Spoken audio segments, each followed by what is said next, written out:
Hello there, good afternoon. In our list of stories today, Malacca rep objects to reintroduction of English for maths and science in school. Together with Malaysians can apply online for ICs, birth certificates, marriage certificates from July onwards in 2020. Also, I'll be speaking to two doctors, Dr. Ho Yut Thung, who's the founder of My Clinic, together with Dr. Thomas Lau Tat Kuan, senior doctor also with My Clinic, on the topic of Know Your Acne. So, good afternoon. I'm Tamina Kausji. This is Bernama Today.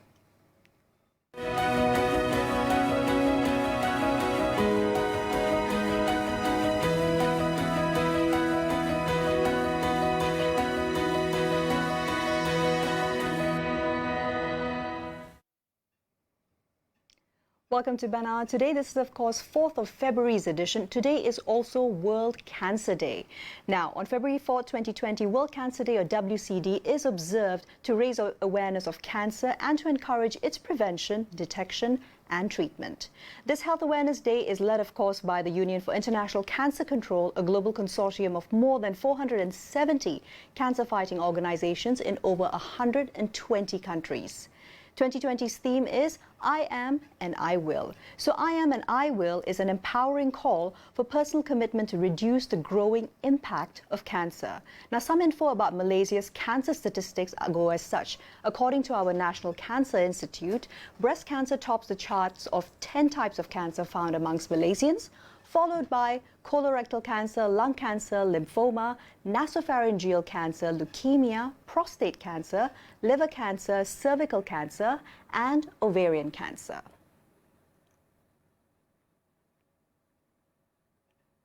From there, moving on into a Malacca rep who objects to the reintroduction of English for maths and science in school. Malacca Assemblyman who objected to this move to reintroduce the teaching of science and maths and English, or the PPSMI, has said that teachers lack competencies in the international language. Now, instead, the Malacca Public Works, Transportation and Public Utilities Committee Chairman, Datuk Muhammad Sofi Abdul Wahab, suggested that English should be made compulsory subject in schools and not only for 2 subjects if PPSMI is reintroduced. According to him, from an earlier survey, only 8% of teachers in the country were able to teach both the subjects in English.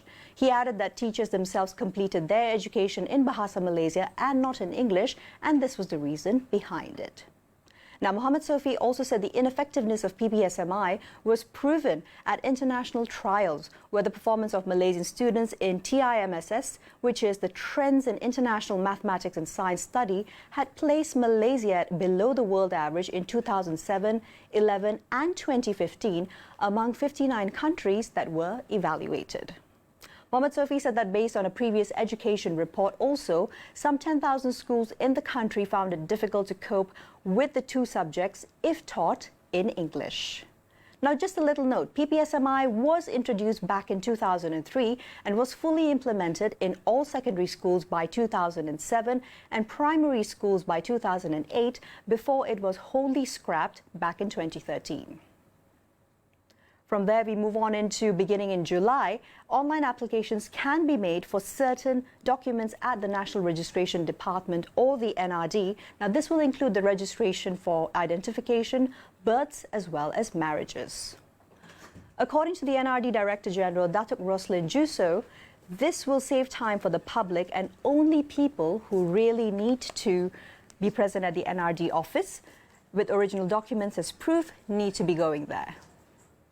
The system is also now in the testing stage, and we expect to implement it by the middle of the year. Ruslan said the system was part of the department's efforts to upgrade the registration records of citizens in line with the security and public order policy. Moving on from there into Memories Are Made of These Band Members. So Memories, the band which rocked back in the day, counted up to 30 people as all its members, is set to rock the crowd once again at the Musicians for Musicians Benefit Concert 2020. Now, speaking to a local media, the band's drummer and appointed manager, Francis Danker, walked this crowd through the band's formative years and their most memorable moments at home and abroad. He said Memories was formed back in 1976 with himself as the drummer, Daud Hamid on keyboards and Aman Shah on bass. From there, they expanded and more people coming into the band. They had JJ from Carefree, Aziza Basri, the late Nand Kumar, who also played with the Strollers and Falcons, and many others. Memories also had personalities in it, such as 1978 Bintang RTM finalist Siti Sarah and Saad Abdul Qadir of Discovery. The band played at places like the Tomorrow Disco in Merlin Hotel, now Concord Hotel, of course, in Kuala Lumpur, and the Beer Garden in Ampang Park. Memories band members who are set to take the stage during the Musicians Benefit Concert 2020 include Francis on drums, Saad on percussion, Zulmat, Othman Masri and Stephen Danker on keyboard, Clifford Jayatilaka on lead guitar, Charlie Jayatilaka on bass, together with Desi DeCosta, Siti Sarah and Jerry Go on lead vocals. The concert will be held on March 15th at Mines International Exhibition and Convention Centre from 2 p.m. to 12 a.m. with a total of 30 bands taking part. Definitely not one to be missed.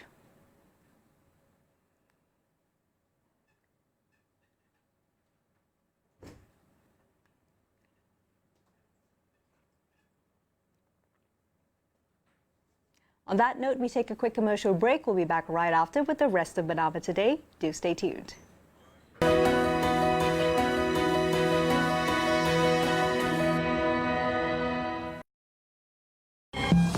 Wartawan bernama menceritakan pengalaman mencari dan mengumpul berita.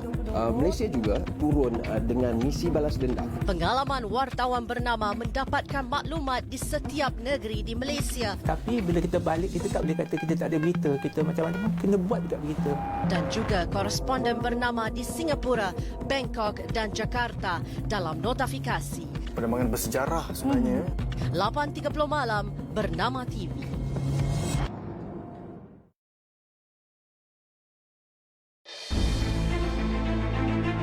Nama saya Thomas, anak lelaki AOK Sani. Saya daripada Kajang. Pekerjaan saya plumber. Sebelum ini saya cari pelanggan, saya fotokopi pamphlet. Lebih kurang 1,000-2,000 pamphlet saya hantar rumah ke rumah. So boleh dapat customer satu bulan, satu customer, dua customer sahaja. Saya pernah berputus asa dalam bidang ini sebab kerja banyak kurang. Saya register ke Freeview. Lepas tu Freeview memperkenalkan ini rezeki. So, lepas itu saya dapat banyak customer, income pun banyak.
Hey there, welcome back to Bernama Today with me, Tamina Kausji, and today we have as the hot topic, how knowing your acne. So it's all about skincare, wellness and beauty. I have with me in the hot studio two doctors who are Dr. Thomas Lau Tat Kuan, who's a senior doctor with My Clinic. He's joined by Dr. Ho Yut Hung, who's also the founder of My Clinic.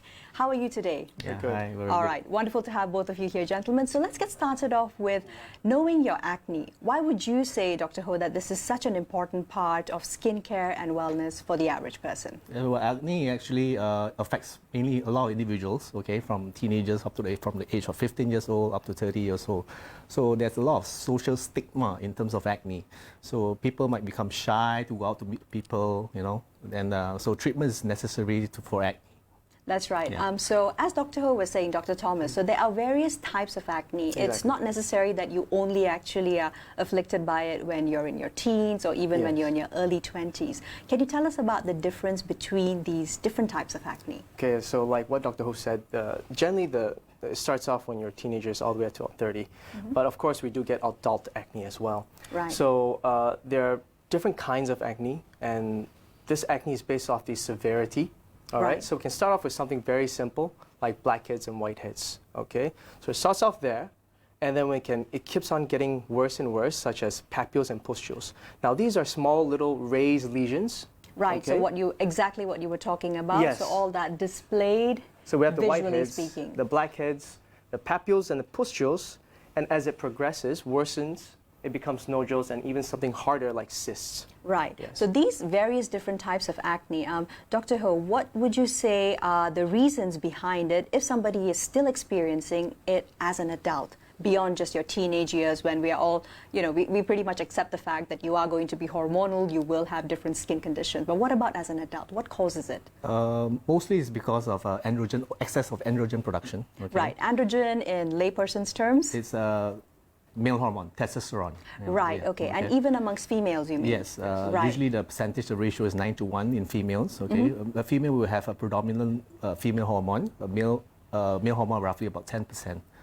Right. So in a male, they have like 90% of androgens and 10% of female hormones.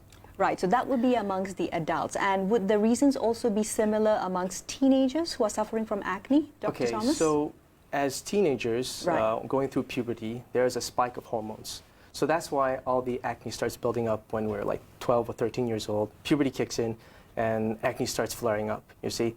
And what actually the hormone does is that it stimulates an increase of sebum production, otherwise known as oil, from our oil glands. That's and when right. you have the buildup of oil and perhaps excessive dead skin covering our pores, this actually is the main cause of acne. Right. So when it comes to dealing with acne, so the symptoms, we've clearly seen what actually causes it. How can one actually deal with it at different stages in life, Dr. Ho? We can start off with over-the-counter preparations, Right. like cleansers that contains beta-hydroxy acid, BHA, otherwise known as salicylic acid. Other common items that you can find is actually like tea tree oil, cleansers that have tea tree oil, okay. Certain things that you should not do with acne is popping the acne itself, right? Popping the acne itself can cause scarring, can cause more inflammation, leading to more severe acne. So immediately, as you said, don't pop the acne. That leads me to ask, is there a difference between acne and pimples? Well, when we Or say- are they one and the same? Okay, pimples is a symptom or sign of acne, you Right. see. So, like, acne itself is a complete disorder. It's chronic. Seen in its totality. Yeah, then. it's its totality. Chronic inflammation of the skin involving the hair follicles and the sweat and the oil glands. So pimples is just a sign, a symptom of it. But you can also have blackheads. You can also have oily skin. These are all acne. In fact. So a little bit more myth busting then. Are there any factors, dietary in particular, which actually worsen acne and pimples? People often say don't eat chocolates, don't eat heaty stuff. That actually will give you more. Is that true or false? Greasy food in particular is not really proven to cause acne. Oh, really? But, Okay. Yeah. But certain dietary products, like high carbohydrate products, can cause acne. Certain dairies can cause acne. So you say in particular chocolates, it does cause acne in some way. Okay, it does increase the sebum production, hence leading to more inflammation and infection. And how big a role does hygiene play, Dr. Thomas, in whether or not the acne that an individual is suffering at whichever stage in life? Hygiene, if we speak about dirt or Right. something like that. Yeah, just general face Yeah, if the cleanliness. skin is dirty, it doesn't play a very significant role. But if the face is dirty enough with excessive makeup, it can potentially clog your pores and lead to acne. Right. But it is not a very significant role in acne formation. So speaking of cosmetics though, so that of course is a little bit of a double jeopardy situation, particularly for young women or women who are living with acne. Do you advise that women experiencing acne or breakouts actually stay away from makeup overall? Would that help to heal faster? If during the treatment process, definitely it would be better to stay off makeup. But like you said, it's a double-edged sword. If you take off your makeup, then of course we can see all the blemishes, right? So we try to balance it, and we try to advise them, try to use as minimal as possible, but if you need to, use something more mineral-based, something that doesn't clog your pores would be a better idea. Right, so things which are more natural, not basically anything which is not really tested on animals. That should be pretty safe, right? Or not really even? Well, we tested on animals generally. okay, we try to avoid as much as we can. Right. But like I said, mineral-based means like something formed from minerals. So these do not block your pores, and that's the main cause of acne. Okay. Dr. Ho, are there any other myths about acne that you've come across with across all the patients that you've seen over the years, and what do you usually tell people to reassure them that, okay, this is a myth, don't pay attention to it? Yeah, most of the time acne happens, okay? Most of the time they will cleanse their face 3 to 4 times a day. Oh, right. Absolutely. Using, I remember doing that as a using teenager. scrubs, and sometimes these chemicals are too harsh to the skin. So it might lead to more acne in the future, you know? Okay, Yeah. so it also would be drying out the surface, the epidermis of the skin. Now, does that actually worsen the acne, and how can that be combated? It does worsen the acne because chemicals does cause a lot of damage to the skin, and the chemicals indeed do cause a lot of harm, okay? And yep. Right, so when it comes to acne treatment, is there a way to comprehensively deal with acne at any stage in life, or is it literally something that one afflicted with it has to manage? Dr. Thomas. Okay, so when it comes to acne treatment, we treat it based on severity. That's one thing. So as it gets more severe, of course, we require more treatment modalities. But generally, we split it into medication and non-medicated. So prescription and non-prescription. So when we're talking about non-prescription, we're talking about things with gentle acid peels, like salicylic acid peels, beta-hydroxy acids, or maybe a microdermabrasion. And now things are more popular, such as lasers for the treatment. That's right. But when it comes to prescription-wise, we can apply things on the skin, which can be topical antibiotics, or, for example, drying agents such as benzoyl peroxide, which you can buy over the counter as well. And I would say very important for the treatment for acne is actually antibiotics. Right, antibiotics. So that does sound quite severe. Let's say the normal antibiotic regime that you would prescribe to a patient. How long would that last, Dr. Ho? Usually we prescribe based on severity. If it's just a mild acne, usually we give up to 2 weeks to 1 month. And it can extend up to 3 months to 6 months. Would that also increase skin sensitivity at the same time? Any other precautions that the patient would have to take? Antibiotics do not actually cause skin sensitivity. It's just it's a modality of treatment to combat the bacteria. Right. Yeah, to reduce the infection in acne. So this would definitely be on the more severe side of the acne Yes, scale, yes, right? yes. Not everyone. And definitely this would be something recommended by a dermatologist, not just something that you could get over the counter. Yes, exactly. Right. Okay. So on that note, we take a quick commercial break. We'll be back right after. Stay tuned.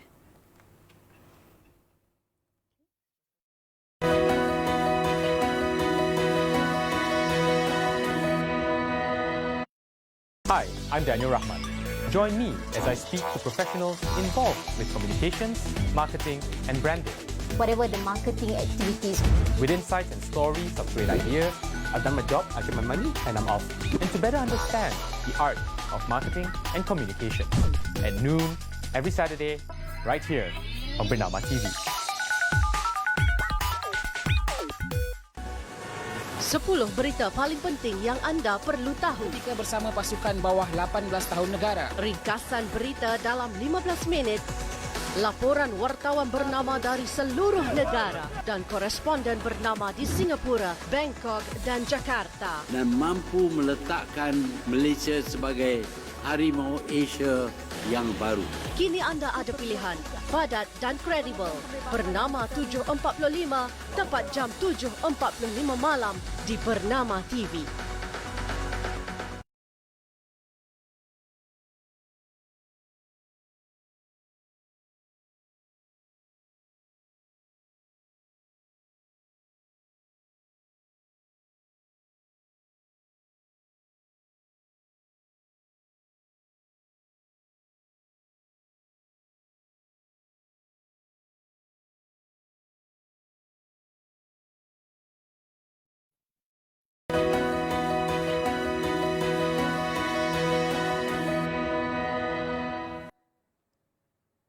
Hey there, welcome back to Bernama Today. Still with me, Tamina Kausji. Now moving on to a couple of the international news stories that we have. A massive memorial created by the public outside Staples Center after the death of former Lakers superstar Kobe Bryant was being dismantled just yesterday, with an official saying that some of the items would go to Bryant's widow and other family members. Now, fans spontaneously began creating the memorial as seen in a plaza outside the arena as word surfaced that Bryant and his daughter Gianna, together with 7 other people, were killed back on January the 26th in a helicopter crash in suburban Calabasas. The memorial kept growing for a week. Now, personal messages were written on many of the items.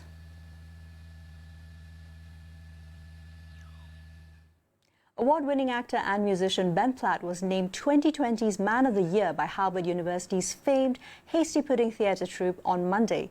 Platt, at 26, is the youngest recipient in the 54-year history of the award, handed out annually by the troupe that dates all the way back to the late 18th century.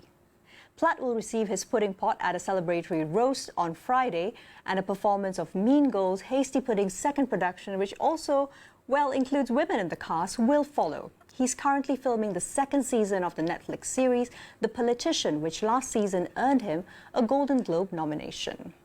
Also a musician, Platt's debut album, Sing to Me Instead, was released last year. Former winners of the Man of the Year include Tom Hanks, Robert De Niro and Harrison Ford. Last year's Man of the Year was Milo Ventimiglia. Big shoes to fill indeed. From there, Copenhagen's 3rd annual Light Festival sparked into life over the weekend with colourful displays from artists and designers brightening up the Danish city. Tivoli Gardens ice skating pavilion was lit up by 100,000 golden lights to transform it into a magical wonderland, while a bright green laser beam shone from the grounds into the city. The festival, which runs until 23rd of February, brings colour and warmth to the city during the dark winter months. The event features over 60 light displays across the city and is powered by sustainable energy.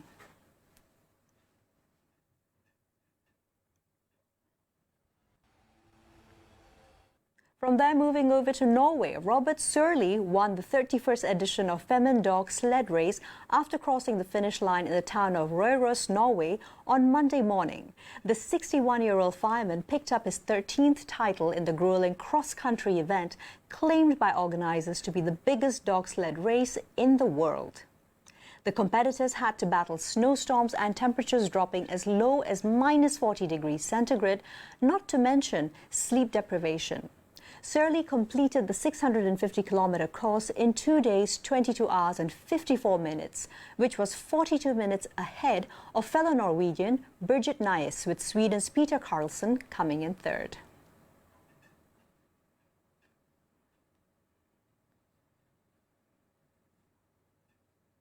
And that's all we have for today's edition of Bernama Today. I'm Tamina Kalji signing off. Do join us again for the next episode.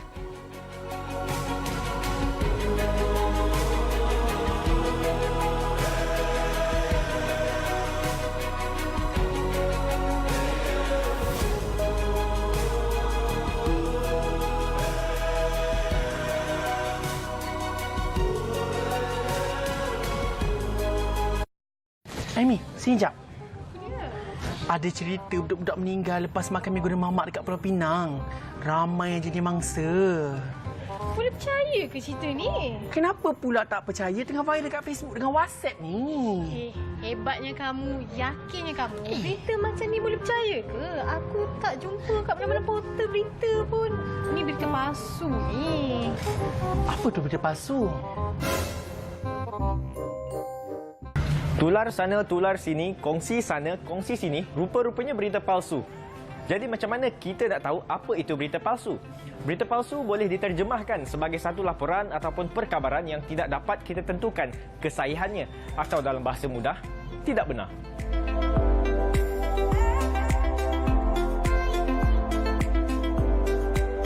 Penyebaran berita palsu seperti penularan wabak penyakit, bencana alam dan apa sahaja isu sensitif semestinya berisiko menimbulkan suasana panik dalam kalangan masyarakat. Jadi bagaimana anda mahu pastikan berita yang anda terima itu benar dan sahih? Layari saja portal sebenarnya.my, portal yang dibangunkan oleh Suruhanjaya Komunikasi Multimedia Malaysia bertujuan mengatasi penularan berita palsu. Untuk pengetahuan anda, portal ini dilayari kira-kira 2.4 juta pelayar setiap bulan. Jika di laman sosial seperti Facebook, Twitter dan Instagram, anda boleh menyemak kredibiliti penyebar berita itu menerusi verifikasi, grey tick dan juga blue tick. di profil mereka yang bermakna akaun itu disahkan ketulinannya oleh pengendali